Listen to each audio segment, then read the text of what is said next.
Hey, what's going on today, guys? It's Trey. Welcome back to the channel. As always, welcome back to sunny, beautiful Germany. It's actually very, very hot today, but we are here in the city of Heidelberg. Never been here before. Heard it's one of the most romantic cities in all of Germany. So my wife and I just got off of work. We're gonna take the next few hours to explore this amazing, picturesque city. And then we're gonna head up to Frankfurt and we're gonna spend a few days there. We're gonna be eating, we're gonna be drinking, we're gonna be exploring, we're gonna be having a good time. So without further ado, stay tuned. Let's get into it. So we are starting off our day here at Schloss Heidelberg, which is several meters above the actual city of Heidelberg. It gives you a great view and vantage point of the city. So we're just gonna walk around, explore, and try not to get too bad of a suntan. So there actually are a few different ways to get up here to Schloss Heidelberg. You could either walk via the stairs, which is by far the hardest, and I know it's the hardest because I see people literally drenched in sweat. You can drive, which is cheating in my book, but that's what we did and it's the easiest. Or you could take the rail system, which does cost a few euros, but that's probably the second easiest. So that's how you get up here. Heidelberg is indeed one of the most beautiful cities in Germany. While Schloss Heidelberg is one of the many reasons why this city is loved and adored by many, there are several other reasons why people flock to this city on the banks of the Neckar River. This town oozes with old world charm, and for an older city, it is incredibly well preserved and well manicured. One of my favorite places we visited during our time here was the Old Bridge, primarily thanks to its impressive 360-degree view of the entire town. The next place we visited was by far one of the most chilling places I had ever visited, and this place goes by the name of Tingstätte. While I wholeheartedly believe this place should be blown to smithereens, I wholeheartedly understand why German officials chose to keep this structure intact. This is one of the few places I've been to in Europe where there was not a single visitor in sight. I think it's safe and pretty obvious to assume why this place is a ghost town. With that being said, shout out to my son Golden for climbing all the way to the top by himself. Not an easy feat for a toddler, but he did it flawlessly. Yay! And finally, as we approached the late hours of the evening, we eventually made it to Frankfurt am Main.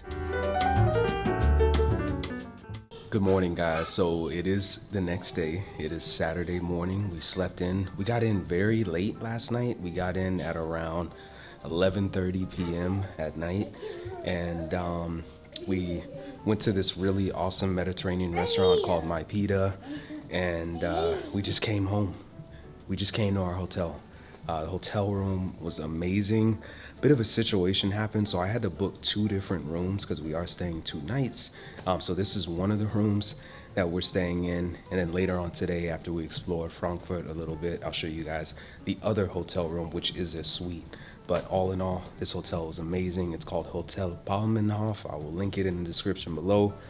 It has been really nice. It's so quiet in this part of Frankfurt as well, and with a kid, this is really important. So let's go get some breakfast.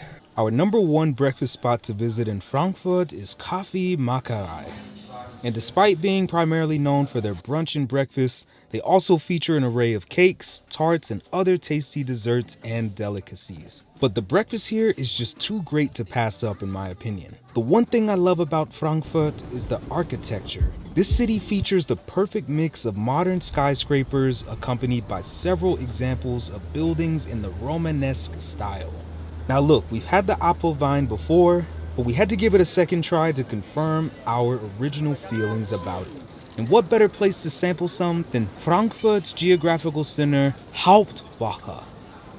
Alright guys, you cannot come to Frankfurt without trying the Apfelwein at least once. This is my second time trying it. First time was a little bit interesting. I'm really excited to try it the second time. So we got 2 different ones. We got the original Apfelwein and we got the Apfelwein Rosé. So I'm gonna try the original first, let you guys know what I think. Let's get into it. Prost.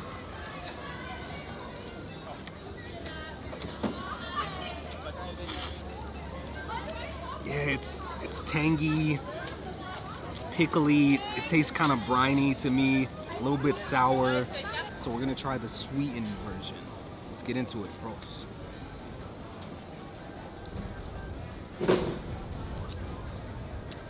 That's a lot better in my opinion. I'm not the fan of like the sweetest drinks in the world, but this one actually tastes really good. It's refreshing. That rosé is really nice. It's got the tiniest bit of like tanginess to it. So if this is a little bit too much for you, I would opt for this one. They're both good in my opinion. They're both very unique to this region of Germany, but I will say that I think the rosé is a little bit better in my opinion. Frankfurt is a very walkable city, so we usually park near the riverfront and walk as far as we can. The Eiserner Steg is one of Frankfurt's most popular places primarily because it gives you one of the greatest views Frankfurt has to offer of its towering and growing skyline. This area is by far my favorite. You can really feel the energy of Frankfurt here. And literally just a few hundred meters away is one of Frankfurt's most popular areas called Römerberg. Zöm Katzel is without a doubt our favorite restaurant in all of Frankfurt and one of the best restaurants that we have ever been to. The beer is great, but the traditional German cuisine is the real reason you come here. The Frankfurter Schnitzel is hands down the #1 dish here, and it also comes with the popular green sauce, which is seriously one of the greatest condiments ever created. The food is truly wonderful here, and the ambiance is pretty great as well. It's a true locals only joint, and you won't find it topping a top restaurants in Frankfurt list, but trust me, this place is the best of the best. Now I saw everyone ordering these small glasses of some liquid concoction inside, so I ordered up a couple of glasses to satisfy our curiosity. And the concoction inside turned out to be schnapps. I don't know what this schnapps soaked fruit inside was, but this drink could instantly start a fire. It was really that strong, but I would definitely order it again on future visits because it really enhances the overall experience of being here. And to cap off the night, we headed back to our hotel for some much needed rest and relaxation. Hey guys, we're back at the hotel. Had a great first day in Frankfurt. I just love this city more and more every time that we come here. The people are really nice, the food is really great, and I just love this city so much. There's really not too much to hate about it. It's super diverse, and I like it. Good morning, guys. It is Sunday. Sunday is a very important day here in Germany. It's a day of quietness and relaxation. So that's pretty much gonna be the theme of today. We are gonna go grab some breakfast, actually at the same spot that we went to yesterday. But before we do that, we are in the northern end of Frankfurt. Very quiet neighborhood, but we wanted to actually check out where Anne Frank lived from 1931 to 1933. And I'm actually standing right across the street from the house. So let's go walk over there and take a closer look. While this home was not the birth home of Anne Frank, it was, however, her final home here in Germany before being deported to what has famously become known as her final home in Amsterdam. All right, so one thing you guys have to know about me is I have the biggest sweet tooth on the planet. Cookies, cake, ice cream, candy, I love it all.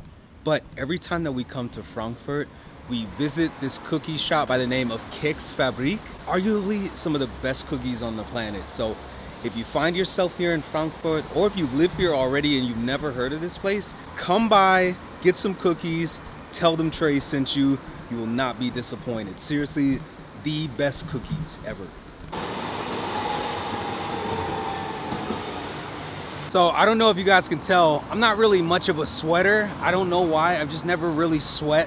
I should probably see a doctor about it. But it is so hot in Frankfurt. I have a little fact for you guys today.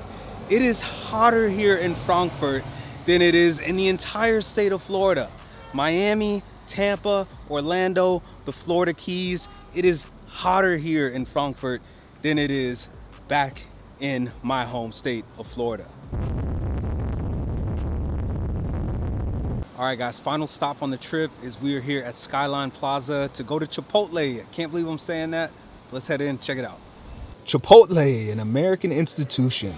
People all over the world have come to adore Chipotle for its Mexican-inspired fast casual restaurant experience. And unbeknownst to most of the world, Frankfurt has two of the popular restaurants within its city limits. And it's exactly just like any Chipotle you would find on American soil. Chipotle is pretty hit or miss for me personally, but When I go, I usually just grab a bowl, and Justine typically goes with the classic burrito. And of course, since we're in Germany, we had to wash it down with the beverage from Germany itself, Fritz. Frankfurt is slowly but surely becoming one of my favorite cities in all of Germany. There is endless food, some of the world's best architecture, and it's a multicultural melting pot home to people from all over the globe. The city has a steady pulse, and judging by all the construction cranes lining the city's skyline, I don't think this financial and multicultural hub is slowing down for anyone. And that's why I love it. Thanks for watching, and we'll see you next time.